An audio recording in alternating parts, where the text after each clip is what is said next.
So yes, we have to talk about the missing and cut content that was recently discovered by players, a working curfew system, physical owl mailing stations, and more purpose to your house room seem to all be features that were going to be in the game and had to be cut. Will these features ever return to Hogwarts Legacy? Plus, fans are pleading for the devs to add important features like New Game Plus and much more. Will they ever happen? And some new crucial tips for you all that will most likely help you out and you probably do not know about. And remember, check this out right here. That's right, I'm doing a very big next-gen console giveaway. So for a chance to win a PS5, Xbox Series X, or Nintendo Switch, be sure to follow that link in the pinned comment. Good luck to everyone who enters. All right, so let's get straight into this. First of all, starting out with those missing features and cut content. Check it out right here. It says it's a huge missed opportunity to not have a curfew system and evidence it was cut.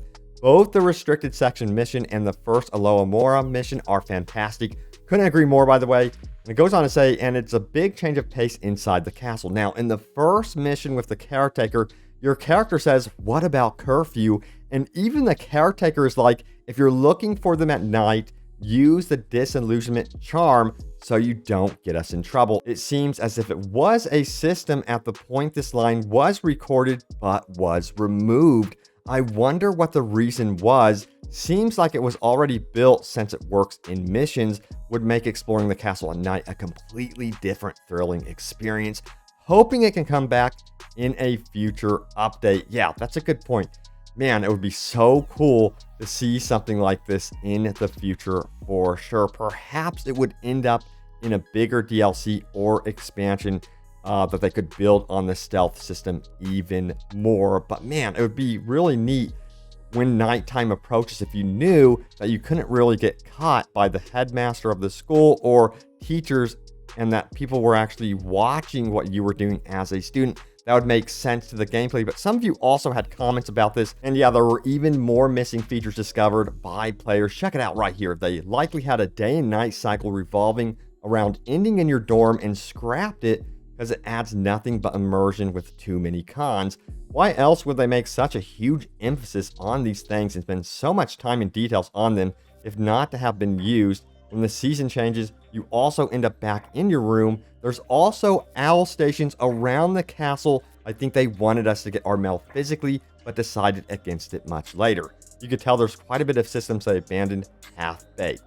But man, I would absolutely love the idea of physically going to an owl station and seeing your owl, or maybe it lands with mail in its mouth or something in its beak.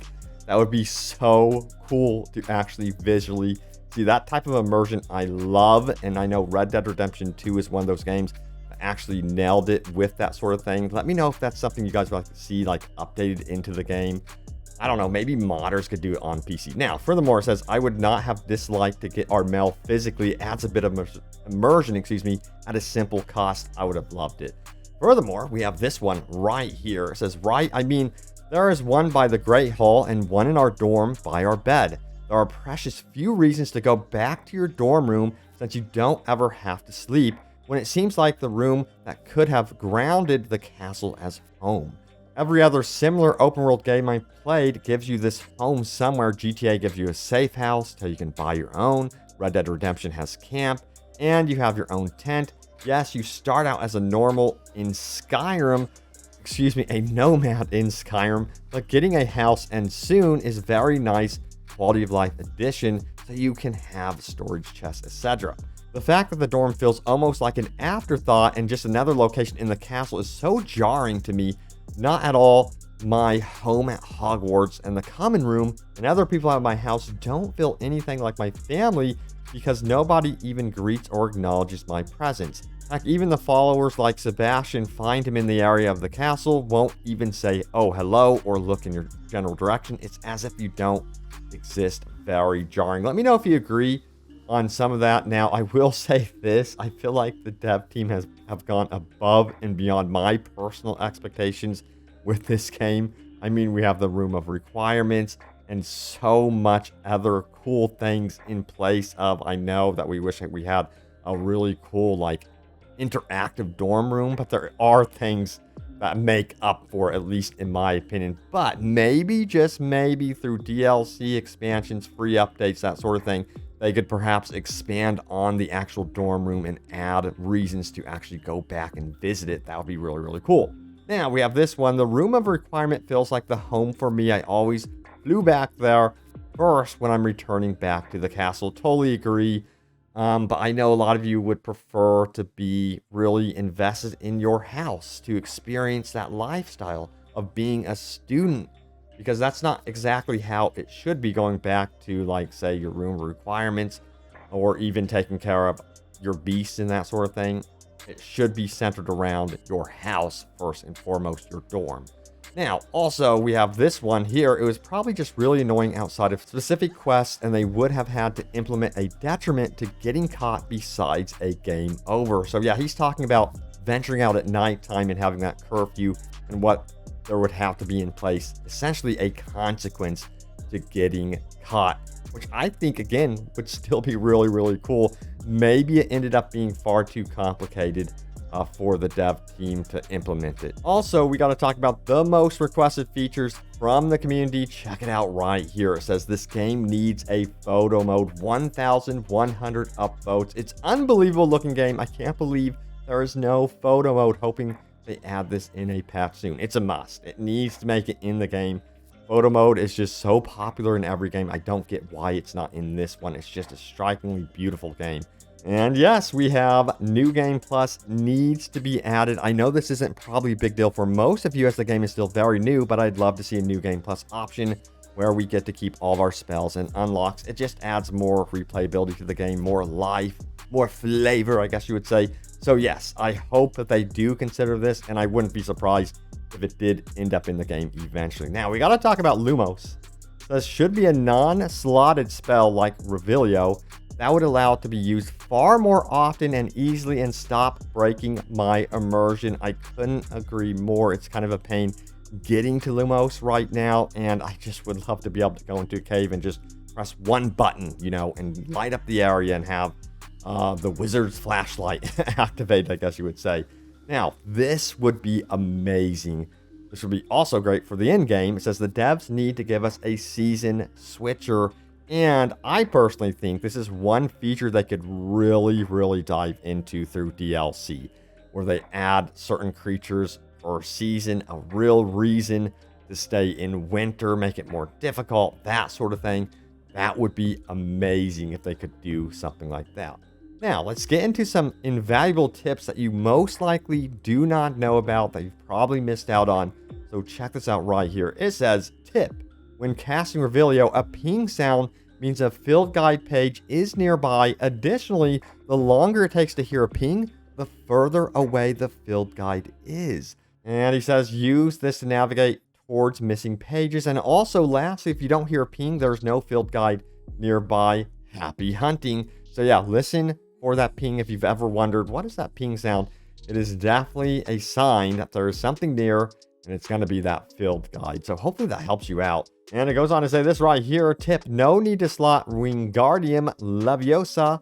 Not sure if everyone knows this already. I haven't seen anyone talking about it, so I thought I'd mention it. But there is no need to add Wingardium Leviosa to your spell slot if you already have a Kyo slotted. If you cast a Kyo on anything that can be manipulated by Wingardium Leviosa, then your character will immediately cast it without the command. Hope this helps some folks. Happy magicking. Now, fans are absolutely pleading Avalanche to keep the game alive, and let me tell you what, that's what I want to see for this game. I want to see indefinite support. I hate when I hear that they're moving on to the sequel already. I want to see several expansions for this game, because what they have built here is just so fantastic. And I feel like with each patch, the game is going to start running better and better. Yeah, let's get into your top comments right now about my most recent video, which was this one right here. It goes on to say, Hogwarts Legacy, next update, new details, DLC spotted, and a new warning. But yeah, also remember, check this out right here. That's right, I'm doing a very big next-gen console giveaway. So for a chance to win a PS5, Xbox Series X, or Nintendo Switch, be sure to follow that link in the pinned comment. Good luck to everyone who enters. All right, so the first top comment comes from Dakota Jones, who goes on to say this. My daughter was sitting with me. She is still a toddler. While I was exploring the castle, she would repeat the spells I cast. Instead of Revelio, she would say Rebelio, and it was extremely cute. That is such an awesome story. Again, I just feel like there's going to be many, many stories like this, and I love to hear it, and it just goes to show how much of a positive this game is going to be for basically the world, I guess you would say, not just the gaming community. I feel like even people that aren't into gaming are going to get a kick out of just witnessing this with family.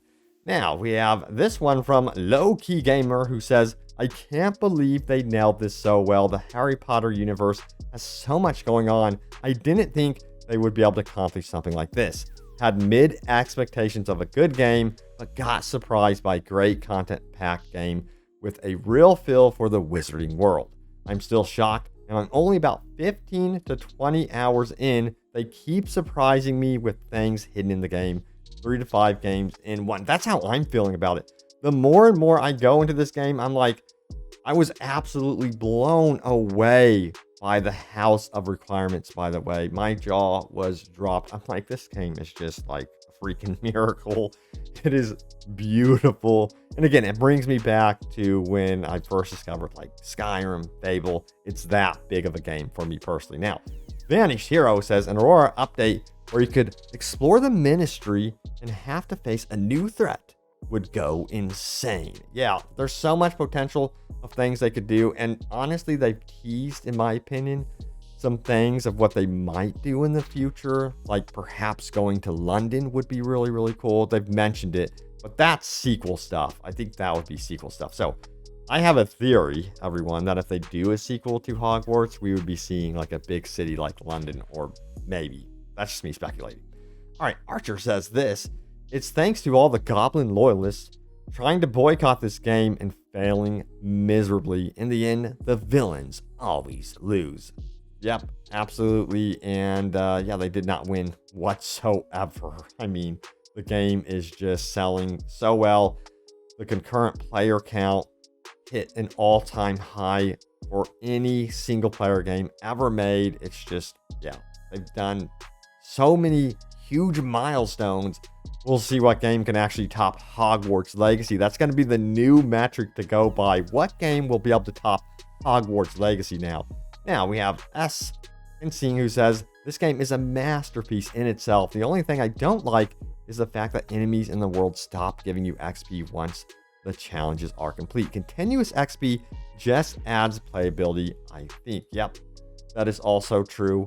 And maybe they'll adjust this stuff in the future. There's room for improvement with this game for sure. But yeah, there it is. The latest happenings around Hogwarts Legacy. It'd be cool to see some of these missing features added in, but also perhaps through an expansion, add different gameplay loops. Because I know that, you know, Cyberpunk, I know this is a weird example, but Cyberpunk 2077, they're going to have their upcoming Phantom Liberty expansion.